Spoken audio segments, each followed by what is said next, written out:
जय हिंद। आज के पहले वीडियो में हम बौद्ध धर्म और जैन धर्म के बारे में 2 वीडियो में पढ़ चुके थे। तो अब हम बौद्ध धर्म और जैन धर्म के बारे में देख लेते हैं। जो टॉपिक मतलब समान थे कि वो कौन सी नदी के किनारे तपस्या किए थे, वो कौन सी नदी के किनारे तपस्या किए थे, वो किस वृक्ष के नीचे तपस्या किए थे, वो किस वृक्ष के नीचे तपस्या किए थे, उनकी माता का क्या नाम था, उनकी माता का क्या नाम था। चूंकि टॉपिक लगभग सेम ही होते हैं इसलिए हमें कंफ्यूजन हो जाती है और चेंज हो जाते हैं, परीक्षा में चेंज होने का डर रहता है। इसलिए हम एक बार दोनों में तुलना कर लेते हैं कि ये थे, इनके माता पिता का क्या नाम था, कौन सी नदी के किनारे ये तपस्या किए थे, इनके माता पिता का क्या नाम था, कौन सी नदी के किनारे ये तपस्या किए थे। चलिए अब हम देखते हैं बौद्ध धर्म के संस्थापक कौन थे, महात्मा बुद्ध। इसके बाद जैन धर्म के संस्थापक महावीर स्वामी थे। बौद्ध धर्म के महात्मा बुद्ध और जैन धर्म के महावीर स्वामी, इसमें तो कोई कंफ्यूजन नहीं होगी। अब हम देखते हैं महावीर स्वामी की माता का नाम क्या था, त्रिशला। महावीर स्वामी की माता का नाम त्रिशला था। ये लिच्छवी राजा चेटक की बहन थी, जो कि मैं पहली वीडियो में बता चुका हूं। और गौतम बुद्ध की माता का नाम महामाया था, यानी जिनसे इन्होंने जन्म लिया था वो महामाया था। बाकी पालन पोषण तो इनकी सौतेली माँ यानी मौसी प्रजापति गौतमी जी ने किया था। महात्मा बुद्ध के बचपन का नाम जो था सिद्धार्थ था। क्या था, महात्मा बुद्ध के बचपन का नाम सिद्धार्थ था और इनके पिता का नाम शुद्धोधन था। और गौतम और महावीर स्वामी के बचपन का नाम वर्धमान था और इनके पिता का नाम सिद्धार्थ था। याद रखिएगा, इनके महावीर स्वामी के पिता का जो नाम था गौतम बुद्ध के बचपन का वही नाम था। कंफ्यूज मत होइएगा, महावीर स्वामी के पिता का जो नाम था गौतम बुद्ध के बचपन का वही नाम था। सिद्धार्थ महावीर स्वामी के पिता का नाम था और सिद्धार्थ गौतम बुद्ध के बचपन का नाम था। गौतम बुद्ध के पिता का क्या नाम था, शुद्धोधन, और महावीर स्वामी के पिता का क्या नाम था, सिद्धार्थ। और महावीर स्वामी जो थे ये ऋजुपालिका नदी के किनारे तपस्या किए थे। कौन सी नदी, ऋजुपालिका नदी के किनारे। आप याद रखेंगे महावीर रा है ना, तो उसी से ऋजुपालिका, महावीर से ऋजुपालिका याद रखेंगे। उसके बाद गौतम बुद्ध, माँ है ना तो माँ से ना याद रखेंगे, निरंजना। माँ है तो माँ ना यमयन चाहे जो याद रखेंगे। महात्मा बुद्ध से निरंजना। उसके बाद क्योंकि आपको शब्द तो याद ही होंगे, बस कंफ्यूजन हो जाती है कि ये किसके थे ये किसके थे। और महात्मा बुद्ध ने पीपल वृक्ष के नीचे तपस्या की थी। किस वृक्ष के नीचे, पीपल वृक्ष के नीचे। और महावीर स्वामी ने साल वृक्ष के नीचे तपस्या की थी। एक पॉइंट है जो मैं बता रहा हूं, आप याद रखिएगा, बौद्ध धर्म ज्यादा प्रचलित था तो आप याद रखेंगे ये जो थे इनके बाप थे। कहते नहीं है जो छोटी गाड़ियों को बड़ी गाड़ी में जब तुलना बताते हैं तो बताते हैं ये इनके वो उसके बाप है। तो इसी प्रकार आप याद रखेंगे कि बौद्ध धर्म जो था वो जैन धर्म का बाप था, तभी इनके बचपन का नाम मतलब इनके पिता का नाम इनके बचपन का नाम हुआ था। सिद्धार्थ इनके पिता का नाम था, बचपन के महात्मा बुद्ध के बचपन का नाम भी सिद्धार्थ था। तो इसमें कंफ्यूजन ना हो इसीलिए मैं आपको तुलनात्मक अध्ययन करा दिया हूं। तुलनात्मक अध्ययन के बाद शायद आपका कंफ्यूजन दूर हो जाए। अब इसके बाद कुछ और छोटे छोटे धर्म थे उस समय, उसे हम देख लेते हैं। उसके बाद आगे बढ़ते हैं महाजनपद काल की तरफ। छोटे छोटे कुछ और धर्म थे, उन्हें हम देख लेते हैं। जैसे चलिए अब हम कुछ जैन बौद्ध धर्म के अलावा कुछ अलग छोटे छोटे धर्म थे जिसे पढ़ लेते हैं।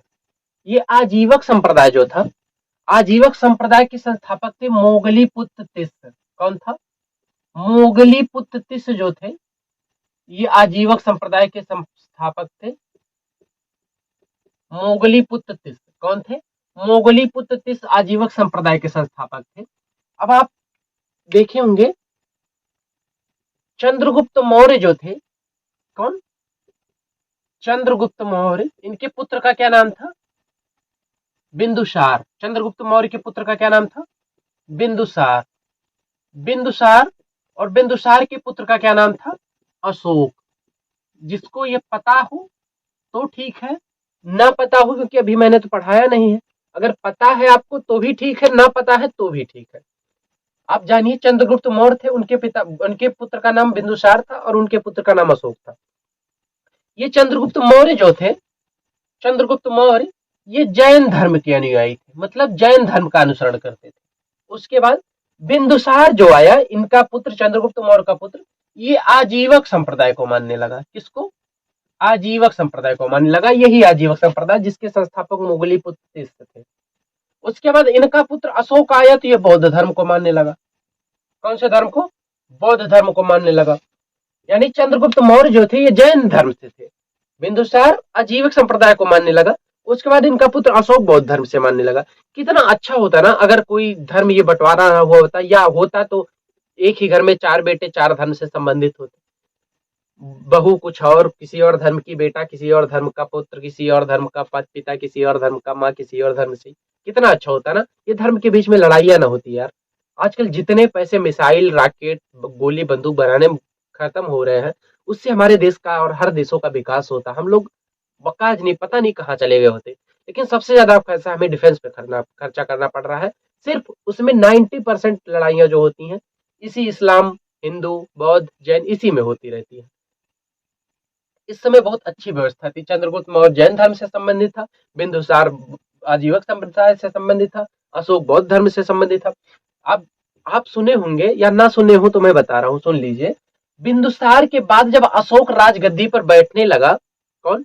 अशोक जब राजगद्दी पर बैठने लगा तो इसने आजीवक संप्रदाय को, गया में एक पहाड़ी है जिसका नाम है बराबर की पहाड़ी। कौन सा नाम है? क्या नाम है? बराबर की पहाड़ी। बराबर की पहाड़ियां, इन्हीं बराबर की पहाड़ियों में अशोक ने अपने सरकारी खजाने से, मतलब अपने पास से पैसा लगा के 4 गुफाओं का निर्माण कराया। कौन कौन सी थी? पहला था सुदामा,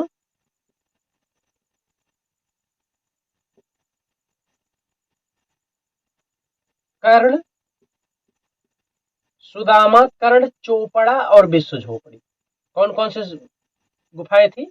सुदामा, कर्ण, चोपड़ा और विश्व झोपड़ी। यही 4 नाम से इसने 4 गुफाओं का निर्माण करवाया। और वो चारों गुफाएं जो थी इसने आजीवक संप्रदाय को दान दे दिया। अब आप सोच रहे होंगे कि ये तो बौद्ध धर्म से संबंधित था अशोक, तो इसने आजीवक संप्रदाय को क्यों दिया? क्योंकि ये जब छोटा रहा होगा तो इसके पिता बिंदुसार के पास आजीवक संप्रदाय वाले आके मिलते रहे होंगे, तो इसने जब ये आजीवक संप्रदाय अपने पिता से छोड़कर खुद बौद्ध धर्म लेने लगा तो ये उनको कुछ दान दे के छोड़ा, मतलब विदाई समझ सकते हैं। तो उसी प्रकार आजीवकों को इसने राजगद्दी पर बैठते ही 4 मतलब 4 गुफाएं गया के बराबर की पहाड़ियों में, बराबर जगह नहीं है, बस उसका नाम बराबर है क्योंकि वहां पहाड़ियां है, काफी ऊंचा खाला है। लेकिन उसी पहाड़ियों में, बराबर की पहाड़ियों में सुदामा, कर्ण, चोपड़ा और विश्व झोपड़ा नाम की 4 पहाड़ियां अशोक ने आजीवक संप्रदाय को दान किया। उसके बाद अब हम देखते हैं भागवत धर्म। कौन सा धर्म? भागवत धर्म। इसके संस्थापक हैं वासुदेव। कौन है? वासुदेव। भागवत धर्म के संस्थापक वासुदेव हैं। ये लोग हिंदू धर्म से संबंधित थे, लेकिन ये काफी शांत प्रिय और पशु बलि वलि में निंदा, मतलब विश्वास नहीं रखते थे, पशु बलि की निंदा करते थे। तो ये वासुदेव इनके संस्थापक थे और ये पशु बलि की निंदा करते थे। भागवत धर्म वाले जो थे ये सेम हिंदू थे, लेकिन ये बहुत शांत प्रिय हुआ करते थे। उसके बाद आता है शैव धर्म। तो शैव धर्म जो था, जो लोग शिव की पूजा करते थे उन्हें शैव धर्म का माना गया। चाहे जिस रूप में शिव की पूजा करते थे उन्हें शैव धर्म से संबंधित माना गया। ये शैव धर्म 3 पार्ट में, यानी 3 प्रकार से लगभग अनुमानतः मुख्यतः मान सकते हैं। मुख्यतः 3 प्रकार से लोग, बाकी तो बहुत सारे धर्म शिव में थे। तो शैव की पूजा करने वाले को पहले पशुपति, सबसे पुराना जो था, सबसे पुराना पार्ट शैव का वो था पशुपति। उसके बाद था कपालिक, कापालिक, सबसे पुराना था पशुपति, उसके बाद कापालिक, उसके बाद लिंगायत। क्या? लिंगायत सबसे नया था। पशुपति की मूर्ति का सबसे पहला साक्ष्य कहाँ मिला है? पशुपति भगवान की सिंधु घाटी सभ्यता में। इसमें पशुपति का अर्थ होता है पशु का पति, यानी पशु का भगवान, पशु की सुरक्षा करने वाला, वो पशुपति कहा जाता है। तो इसी प्रकार से पशुपति यानी पशुओं के पति, यानी पशुओं के देवता को पशुपति कहा गया। उसके बाद कपालिक, ये लोग जो कपालिक हुआ करते थे, ये कपाल यानी मानव की मुंडी, सर, यही खोपड़ी लेके चलते करते थे, मानव की खोपड़ी लेकर चलते थे और उसी में ये अपना भोजन और पानी ग्रहण करते थे। अन्न जल ये खोपड़ी में यानी कपाल में ग्रहण करते थे। किसमें? कपाल में। और ये पशुओं के पति थे। आप देखे होंगे ये जो कपालिक लोग होते थे, ये भस्म लगा के अपने शरीर में चलते थे। मतलब लाशें जहां जलाई जाती थी, वहीं से उसी की राख लेके अपने शरीर में पोत के एकदम नंग धड़ंग चलते हैं, एकदम उघारे घूमते हैं। और कपालिक लोग ये जो थे, ये मदिरा पान बहुत करते थे। कौन? कपालिक जो थे, ये मदिरा पान काफी ज्यादा करते थे। उसके बाद कपाल लेके चलते थे और भस्म लगा के अपने शरीर में चला करते थे। और फिर आता है लिंगायत। ये लिंगायत लोग जो थे, ये काफी शांत प्रिय, आप इसको कर्नाटक में इस संप्रदाय के लोगों को देखेंगे। कहा? कर्नाटक में। ये पूरा शैव धर्म अधिकतर दक्षिण भारत में ही है, लेकिन लिंगायत को कर्नाटक में आप देखेंगे। अब हम देखते हैं वैष्णव धर्म।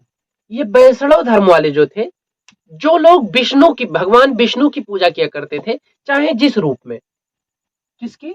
विष्णु की पूजा चाहे जिस रूप में किया करते थे, उन्हें ही वैष्णव कहा गया। जैसे राम की पूजा, कृष्ण की पूजा, परशुराम की पूजा, ये सब जो करते थे, उन्हें ही वैष्णव कहा गया है। उन्हीं लोगों को वैष्णव कहा गया है। ये लोग बिल्कुल शाकाहारी होते हैं।